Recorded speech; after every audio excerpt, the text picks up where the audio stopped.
seja bem-vindo, seja bem-vinda. Muito bom estar aqui com você mais uma vez. Hoje nós vamos conversar com a neuropsicóloga Juliane Rodrigues Gonçalves sobre burnout. O que é, como reconhecer, como lidar e como prevenir essa síndrome. Vamos lá?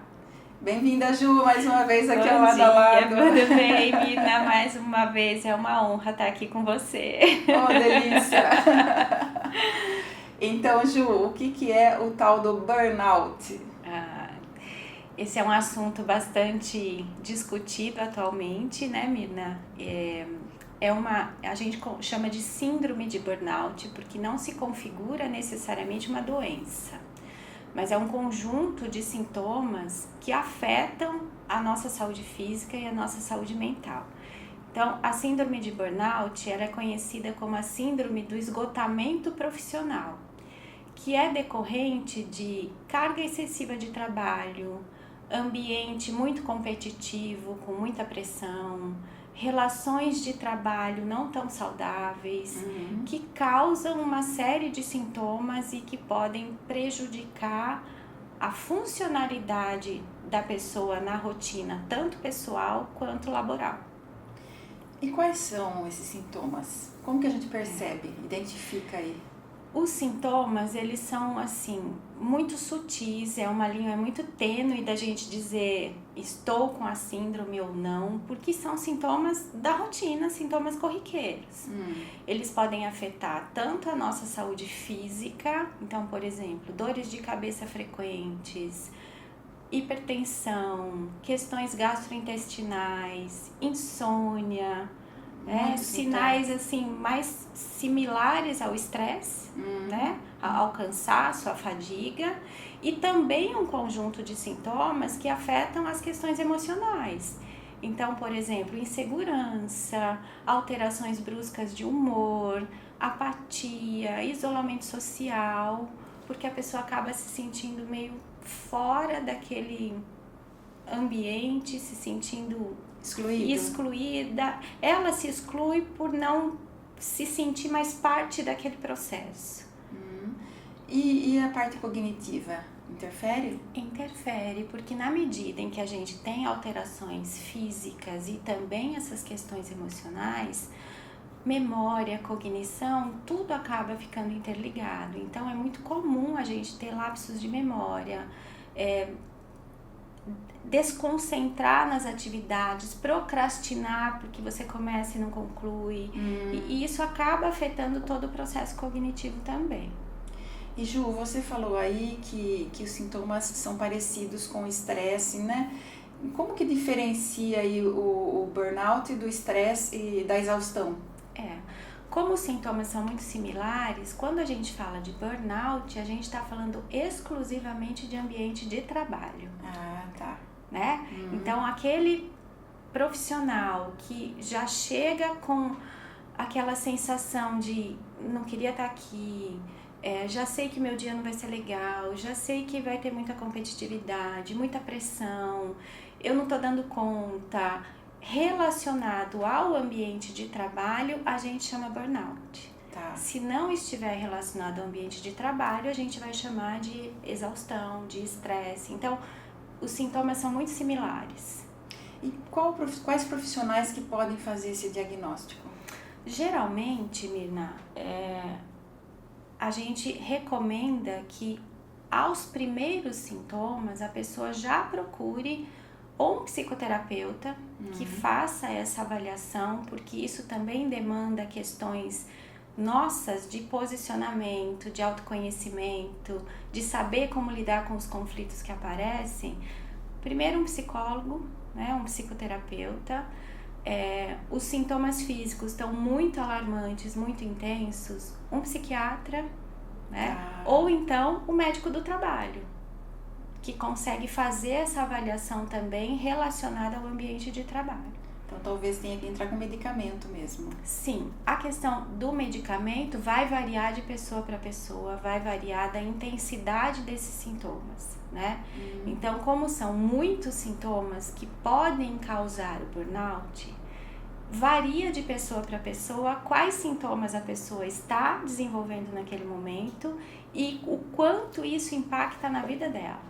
Então, a questão da medicação tem que ser avaliada caso a caso. E Ju, o burnout ocorre em algum tipo demográfico ou especialmente em alguma área de trabalho? Quais são as pessoas mais afetadas pelo burnout? A gente tem hoje bastante estudos, né, que estão sendo desenvolvidos para identificar exatamente essa questão. E uma coisa que os estudos apontam é que assim, 72% da comunidade ativa profissionalmente passa por situações de grande competitividade, de grande estresse no trabalho.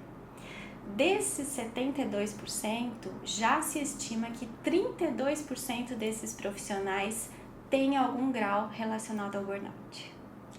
É um índice bastante grande, né? E aí, quando a gente fala, né, desse número excessivo, a gente pode pensar, mas tem alguma profissão que esteja mais propensa a esse tipo de condição? Existem várias, né? Então, cargos de liderança, muita responsabilidade. Né, que é muita responsabilidade, pressão para bater meta, pressão para alcance de resultados, né?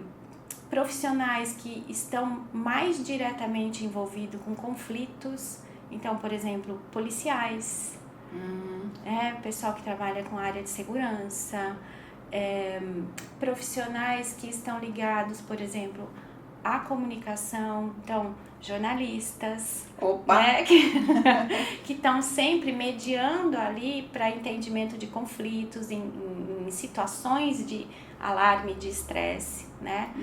Hoje, depois do que a gente viveu na pandemia, os profissionais da saúde como um todo, né?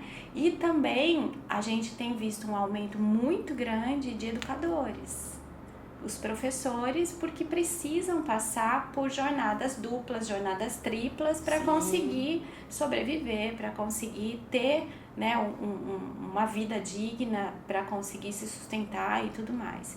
Então, esses grupos estão sendo muito pesquisados, muito observados em função de gerar esses sintomas e causar a síndrome de burnout. E existe dados sobre diferença entre homens e mulheres, se o burnout acontece mais no homem ou mais na mulher? Não, isso não, né? O que a gente percebe é, pela nossa estrutura de mercado de trabalho, pelo nosso sistema, né? A gente vê hoje ainda uma predominância de homens em cargos de liderança, né? Então, isso pode ser um indicativo de que para esses cargos mais altos, possa ser mais frequente em homens, mas não tem mais essa diferenciação. E Ju, o tratamento do burnout, você falou que pode ser que entre com medicação, então o que seria aí em primeiro plano, assim, a psicoterapia? Sim, predominantemente o que a gente fala que é o carro-chefe do tratamento do burnout é a psicoterapia. Por que a psicoterapia? Porque ela envolve autocuidado, porque ela envolve autoconhecimento, ela envolve você conhecer a forma como você lida com as emoções, como você lida com os conflitos do dia a dia, e a gente ter comportamentos e atitudes mais funcionais, mais saudáveis, que nos ensinem a nos posicionarmos diante de situações que podem causar algum tipo de sofrimento.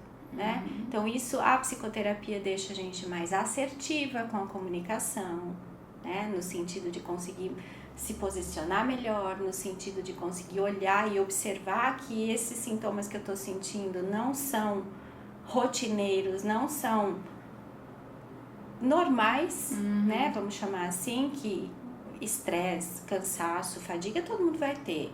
Agora, esses sintomas ficarem recorrentes, persistentes, eu preciso saber identificar isso e eu não tenho como identificar se eu não me conhecer. Então, a psicoterapia é o carro-chefe. Quando a gente passa por uma avaliação psicológica e identifica esses pontos, porém os sintomas estão muito intensos, inclusive físicos, aí a gente vai precisar da ajuda de um médico, né, para avaliar a necessidade do tratamento medicamentoso. E vai precisar afastar do trabalho? Não necessariamente, vai depender caso a caso, né? Se a gente consegue identificar esses sintomas já de início, a gente consegue, com a psicoterapia e com um olhar mais cuidadoso para hábitos de vida saudáveis, né? Praticar uma atividade física, ter um momento de descanso, a gente praticar um hobby, uma alimentação saudável, uma higiene do sono, a gente consegue manejar isso sem o afastamento e sem a medicação. Mas existem casos que vai precisar sim desse olhar mais cuidadoso e inclusive do afastamento, para que a pessoa possa se cuidar. E se o burnout não for tratado da forma adequada, ele pode evoluir para outra doença, outra síndrome? Pode. É muito comum, por isso que eu falo que os sintomas, eles têm um limiar muito difícil da gente avaliar, porque quando você fala, eu tô inseguro, eu tô com insônia, eu tô me isolando, será que eu tô com depressão? Né? Então, os sintomas são todos muito similares a transtornos emocionais, né? Porém, quando a gente não dá muita atenção para esses sintomas, achando que é passageiro, que, né, hoje eu não tô num dia bom, mas amanhã eu não tô de novo. Se isso não for olhado com carinho, se isso não for cuidado, pode evoluir sim, tanto para questões emocionais mais sérias, como depressão, como o TAG, que a gente chama, que é o transtorno de ansiedade generalizada, que causa síndrome do pânico, né? E outras questões emocionais, também a gente pode ter agravamento da saúde física. Então, problemas sérios intestinais, problemas sérios com insônia, imunidade baixa, que acarreta uma série de outras consequências que podem ficar fora de controle depois. E se a pessoa já passou por um burnout antes, ela pode passar novamente por outro burnout? Pode. Assim como a gente não tem essa questão de previsibilidade na nossa vida, né? O fato de eu ter passado por um tratamento de burnout, ter me curado, ter me reorganizado, não significa que eu não vá passar por outras situações conflitantes. Né? Então, a nossa vida é assim, a gente tem esses altos e baixos, sintomas de cansaço, de estresse, de preocupação com algum assunto que está nos incomodando, vão ser recorrentes a vida toda. Né? Agora, o que vai ajudar a não entrar numa nova crise de burnout? Passei por um tratamento, começo a identificar novamente alguns sintomas que eu já tive antes, é procurar ajuda o quanto antes. Perceber os sintomas, né, no comecinho para não deixar chegar. Exatamente, para não ser recorrente. E Ju, como que as empresas, né, que são afetadas, né, de alguma forma também por conta de afastamento de trabalho do funcionário que está com burnout, como que as empresas devem encarar o burnout?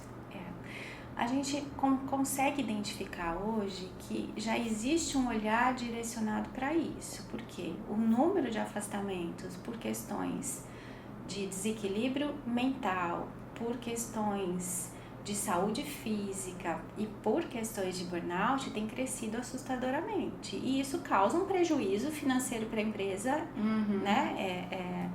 Inestimável. Então, já tem iniciativas de empresas criando departamentos para cuidado de saúde mental. Né? Importante isso, hein? Então, as empresas já estão criando projetos, a princípio, mais tímidos, mas no sentido de incentivar atividade física. Então, as empresas que fazem parceria com as academias, né? Empresas que já estão colocando profissionais de saúde para fazer orientações para os funcionários ou levando profissionais de saúde para trabalhos de conscientização, de palestras, de orientação, então, nutricionistas, fisioterapeutas em relação à questão postural, em relação à alimentação, em relação à saúde mental, né? E também projetos de empresas que estão incluindo no pacote de benefícios assistência psicológica, plantões psicológicos, plantões de acolhimento, atividades em grupo para os funcionários, para que eles falem sobre a vida pessoal, sobre qualidade de vida. Então já tem iniciativas nesse sentido, mas ainda é muito tímido diante do quadro de burnout que tem se instalado. Né? Vamos desejar firmemente que as empresas olhem para isso, com né, certeza, Ju? Com certeza. Agora, existe assim, da parte do funcionário que está com burnout, um receio de perder o emprego, né? Sim. Claro. Como que ele consegue falar com o chefe, com o superior, que ele está com excesso de trabalho para poder evitar chegar num afastamento? A gente conhece que o ambiente de trabalho não é um ambiente tão fácil, né, da gente ter acesso a esse tipo de diálogo. Geralmente é trabalho, é meta, é produtividade, né, e quando isso não é alcançado, vem de cima para baixo imposições, né, ou competitividade no próprio grupo. Então não é fácil que realmente que ele tenha essa facilidade de conversar com o superior para tratar desses assuntos. E aí que volta a reflexão, né, Mirna? Quando a gente tem uma dedicação ao nosso autocuidado, né, a conhecer os nossos limites, a conhecer as nossas emoções, a saber trabalhar melhor a nossa comunicação com o outro, né?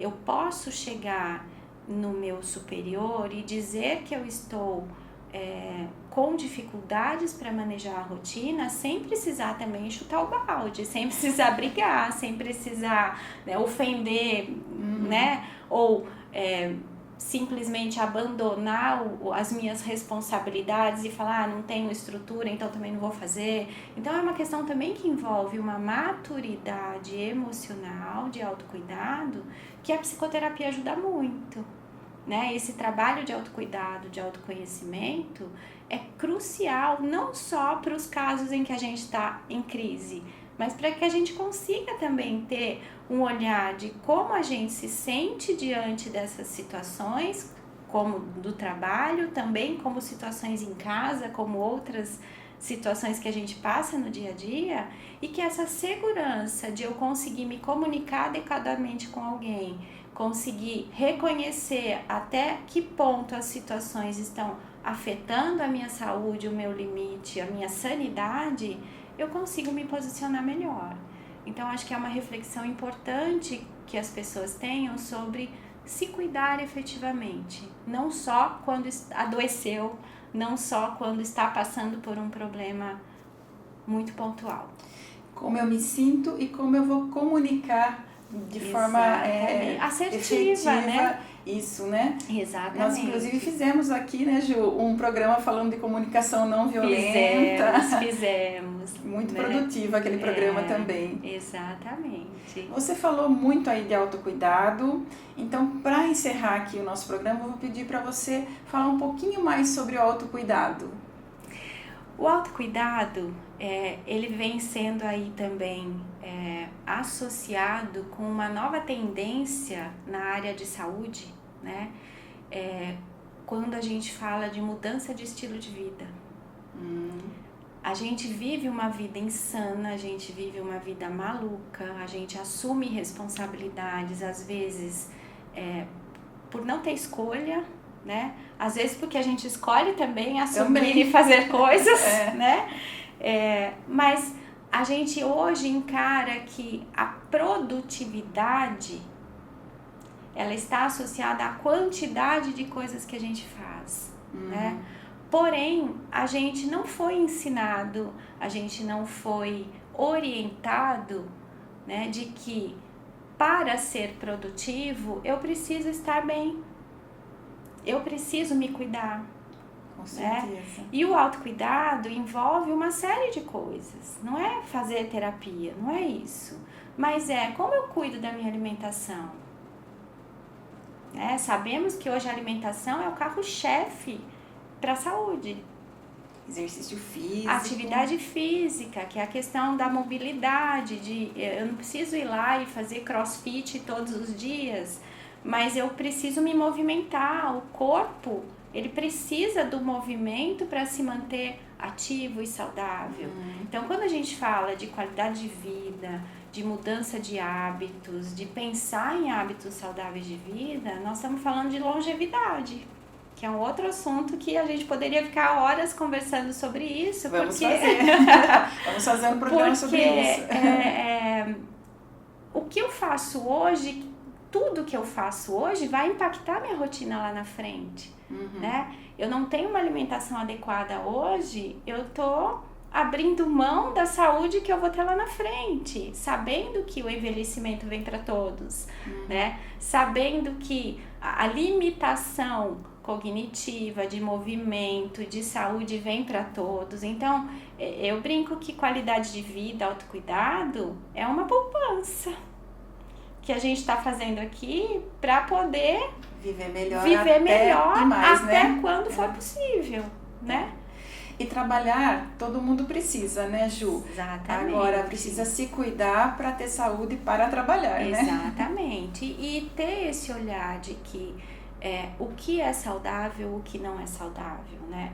O que é saudável para o outro não é para mim. E cada um vai ter que descobrir isso. E o caminho mais propício para isso é você participar de programas de autocuidado, você participar de atividades, você buscar orientações, né, com profissionais que hoje a gente já fala que uma pessoa saudável não é uma pessoa que não tem doenças. Por que vocês falam isso? Porque não ter doenças é muito pequeno diante de quem eu sou como pessoa. Eu sou muito maior que uma doença. Então, como eu estou cuidando dos meus relacionamentos, como eu estou cuidando, né, do meu sono, da minha alimentação, como eu estou cuidando da minha vida. Então, é muito maior que isso. Então, a medicina já está direcionando esse olhar hoje para que a saúde não é tratar doenças, mas é você trazer essa noção de autocuidado como uma poupança para que a gente chegue o melhor possível dentro do máximo de tempo possível que a gente almeja. Ju, sou maravilhosa. Obrigada, viu, por mais essa aula que você veio dar aqui no Lado a Lado.